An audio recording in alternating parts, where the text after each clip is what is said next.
Welcome to एडोजोस। एडोजोस में आप सभी लोगों का स्वागत है। दोस्तों आज 25 जनवरी को आरआरबी एनटीपीसी के शिफ्ट 1 और शिफ्ट 2 दोनों ही शिफ्ट के क्वेश्चंस जो है हमारे पास आ चुके हैं, क्योंकि परीक्षाएं खत्म हो चुकी है शिफ्ट 1 और शिफ्ट 2 की। तो इन सभी क्वेश्चंस को इस वीडियो में हम लोग देखेंगे।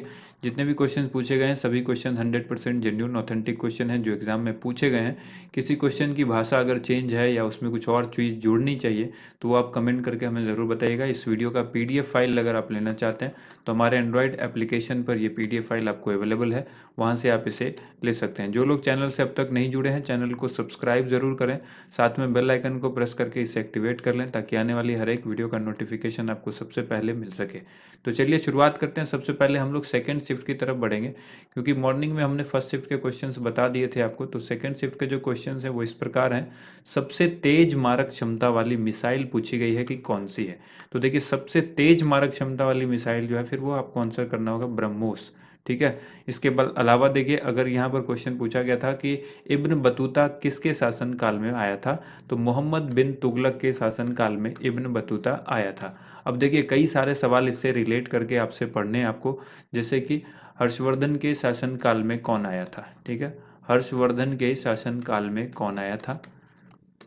इस तरह के कई सारे ऐसे क्वेश्चन हैं जो आपको याद रखना होगा।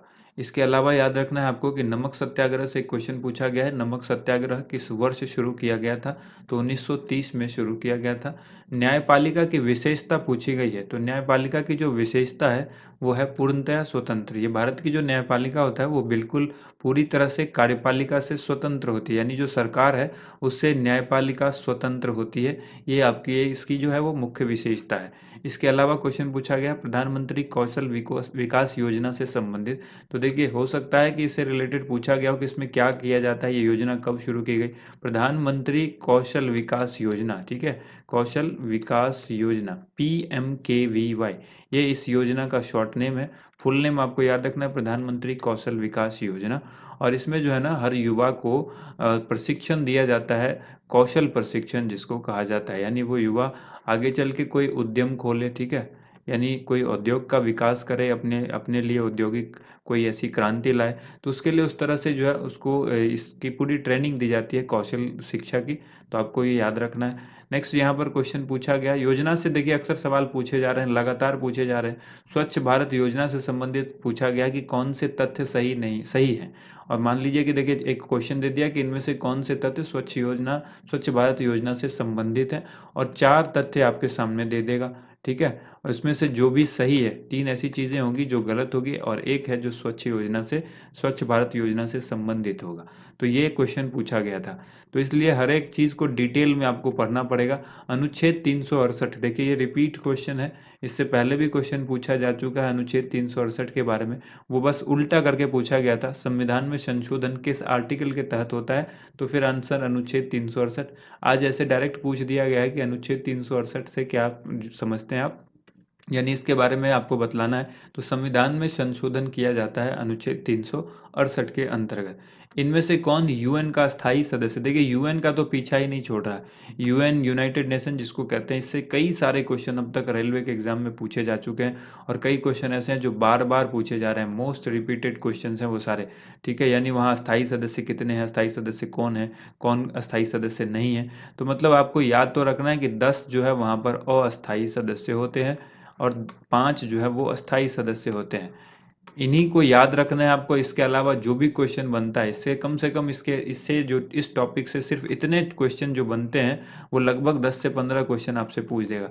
क्वेश्चन की लिमिट नहीं है, क्योंकि किसी भी देश का नाम आपके सामने दे देगा जो उसका सदस्य है ही नहीं, और एक देश यहाँ से उठा देगा जो अस्थाई है, कोई ऐसा देश उठा देगा जो अस्थाई है। ठीक है, और पूछ देगा इनमें से कौन अस्थाई है। तो ऐसे कई सारे प्रश्न बन सकते हैं। तो यूएन से एक बार आप अच्छी तरह से यूएन के टॉपिक को पढ़ लीजिए। स्मॉल पॉक्स की वैक्सीन की खोज किसने की थी, आंसर एडवर्ड जेनर हो जाएगा। ठीक है, यानी चेचक के टीके की खोज किसने की थी। ओजोन परत से संबंधित एक क्वेश्चन पूछा गया है, क्वेश्चन क्लियर नहीं है, लेकिन आपको अगर याद है क्वेश्चन तो कमेंट करके जरूर बताइएगा। आवर्त सारणी किसने दी थी, तो देखिए आवर्त सारणी की शुरुआत मेंडलीफ ने की थी। इसके बाद है इनमें से कौन सीपीयू का भाग नहीं है, तो हमने आपको कंप्यूटर के बारे में बताया हुआ था कि एक बार सभी चीज़ें जितने भी फुल फॉर्म है कंप्यूटर की, जैसे सीपीयू की control processing unit, central processing unit होता है, ठीक है, कंट्रोल नहीं होता है। एएलयू का मतलब क्या होता है, एएलयू जो है वो सीपीयू का ही भाग है। एएलयू का मतलब होता है अरिथमेटिक लॉजिक यूनिट, ठीक है, या इसी को अरिथमेटिकल लॉजिकल यूनिट भी कहा जाता है। तो ये सब क्या है, इसका ये सीपीयू का पार्ट है एएलयू, ठीक है। इस तरह से आपको हर चीज़ याद रखनी होगी कंप्यूटर के। अब इसी में कई बार पूछ देगा हार्डवेयर कौन है, सॉफ्टवेयर कौन है, और सॉफ्टवेयर कौन नहीं है, हार्डवेयर कौन नहीं है। माइक्रोचिप पूछा गया, देखिए ये हमने आपको कंप्यूटर वाली वीडियो में बताया था ना कि माइक्रोचिप पूछेगा कि किससे बनी होती है, तो ये सिलिकॉन की बनी होती है। इसके बाद देखिए अगला सवाल पूछा गया, अर्जुन पुरस्कार किससे संबंधित है। या अर्जुन पुरस्कार जो है वो किस क्षेत्र में दिया जाता है, तो खेल के क्षेत्र में दिया जाता है। और इसमें भी डिटेल में आपको याद रखना है कि खेल के क्षेत्र में उत्कृष्ट प्रदर्शन करने वाले खिलाड़ी को दिया जाता है, यानी जिसका सबसे बेहतर प्रदर्शन होता है उसको अर्जुन पुरस्कार जो है दिया जाता है खिलाड़ी को। इसके बाद सवाल एक पूछा गया है द्रोणाचार्य पुरस्कार, दोनों ही खेल से संबंधित ही है। ये खेल से संबंधित जो प्रतिभाशाली कोच होते हैं, यानी जो गुरु हैं, कोच, प्रतिभाशाली कोच, उनको ये पुरस्कार दिया जाता है द्रोणाचार्य पुरस्कार। इसके बाद पूछा गया है महिलाओं में कौन सा सेक्स हार्मोन होता है, तो ये एस्ट्रोजोन होता है। याद रखना है आपको, एस्ट्रोजोन जो है वो कहाँ पर होता है, महिलाओं के लिए सेक्स हार्मोन है ये। और इसी तरह से आपको पुरुषों का भी पूछा जा सकता है, तो आपको याद रखना है टेस्टोस्टेरोन, ठीक है। टेस्टोस्टेरोन जो है वो किसके लिए है, पुरुषों के लिए है। इसके बाद है जब धान की कटाई होती है तो कौन सी गैस निकलती है। ये क्वेश्चन भी कई बार बतलाया जा चुका है आपको, मीथेन गैस निकलती है। जो धान का भूसा है या धान की जो कटाई के बाद जो वो चीज़ मिट्टी से जब लगती है तो वहाँ पर जो है वो मीथेन गैस निकलती है, ठीक है। तो याद रखना है आपको कि ये धान की कटाई जब होती है उस वक्त कौन सी गैस निकलती है, मीथेन गैस निकलती है, यानी CH4। मीथेन को क्या कहते हैं हम लोग, CH4 कहा जाता है, ठीक है। मीथेन को ही मार्स गैस भी कहा जाता है, ये इंपॉर्टेंट आपको याद रखना है। मीथेन को क्या कहेंगे हम लोग, मार्स गैस कहा जाता है। इसके बाद सवाल पूछा गया है एमएसपी के अंदर कितनी फसल है। वर्तमान समय में जो एमएसपी निर्धारित की जाती है, इसके अंतर्गत कितनी फसलें आती है जिसकी एमएसपी निर्धारित की जाती है सरकार के द्वारा, तो ये आपको याद रखना है। इसमें से 7 अनाज हैं, 5 दलहनी फसल है, 7 तिलहन फसल है। तो देखिए जोड़ते जाइए इसको, 7 अनाज, 5 जो है वो दलहनी फसल, फिर 7 तिलहनी फसल, और 4 जो है वो कमर्शियल फसलें हैं, ठीक है। तो यहाँ पर देखिए 7 5 7 4, 7 5 7 4, तो 7 5 12, 7 19 और 4 23 ऐसी फसलें हैं जिसकी वर्तमान समय में निर्धारण किया जाता है एमएसपी का। इसके बाद देखिए बैंक रेट किसे कहते हैं। बैंक रेट हमने आपको एक दिन बताया था, बैंक रेट हो, रेपो रेट हो, रिवर्स रेपो रेट हो, SLR हो, CRR हो, इन सभी टर्म को आपको पढ़ लेना है। और देखिए यहाँ पर क्वेश्चन पूछ दिया गया बैंक रेट किसे कहते हैं, तो बैंक रेट वह दर होती है, बैंक दर उसको कहते हैं जो आरबीआई के द्वारा वाणिज्यिक बैंक यानी कमर्शियल बैंक को धन देने के लिए ली जाने वाली दर है।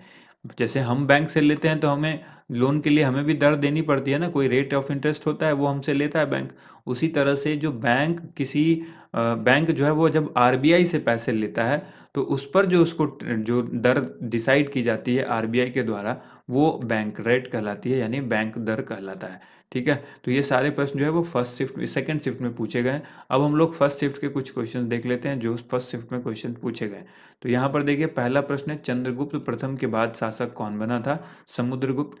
खिलाफत आंदोलन कब शुरू हुआ था, 1919 में। महोत्सव पर्व कहाँ पर मनाया जाता है, नागालैंड में। कोलेरू झील कहाँ पर है, आंध्र प्रदेश में।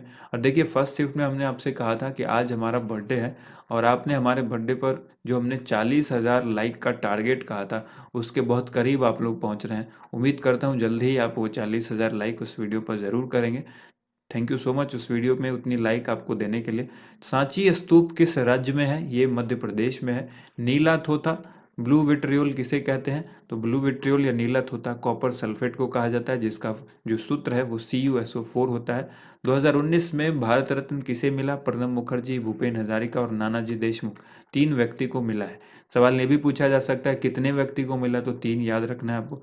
2019 का मैन बुकर अंतर्राष्ट्रीय पुरस्कार जो है वो किस बुक के लिए मिला था, सेलेस्टियल बॉडीज इसका आंसर हो जाएगा। जोखा अलहार्थी को मिला था इनकी पुस्तक सेलेस्टियल बॉडीज के लिए। जोखा अलहार्थी कहाँ की है, ये ओमान की है, ये याद रखना है, ठीक है। गर्भ में भ्रूण को पोषण यानी न्यूट्रिशन उसको कहाँ से मिलता है? गर्भनाल से मिलता है, अम्बिलिकल कॉर्ड इसको कहा जाता है।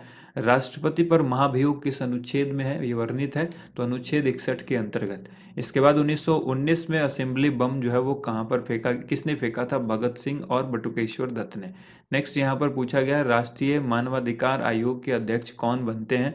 तो सेवानिवृत्त जो मुख्य न्यायाधीश हैं, retired chief justice of India जो होते हैं वो इसके मानवाधिकार आयोग, राष्ट्रीय मानवाधिकार आयोग जिसको NHRC कहते हैं, नेशनल ह्यूमन राइट्स कमीशन, इसके जो चेयरपर्सन बनते हैं वो यही बनते हैं। महासागर की गहराई कौन से यंत्र से मापी जाती है? यंत्र भी हर बार एग्जाम में पूछा जा रहा है। यहाँ पर फेदोमीटर आपको आंसर करना है। देखिए कल 2 यंत्र पूछा गया था, ओडोमीटर, ठीक है, और एक पूछा गया था स्पीडोमीटर।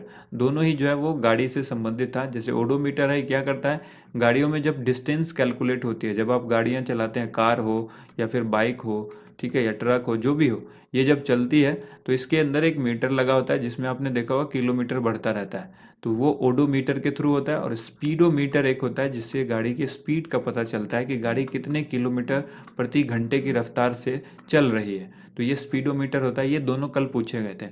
महासागर की गहराई आज पूछी गई है, फेदोमीटर। तो इस तरह के जितने भी यंत्र हैं वो आप याद रखिए। इनमें से कौन सी योजना भारत सरकार की योजना नहीं है, ये भी मॉर्निंग में पूछा गया था। इसके बाद है आईडीएन का फुल फॉर्म पूछा गया था, इंटरनेशनलाइज्ड डोमेन नेम।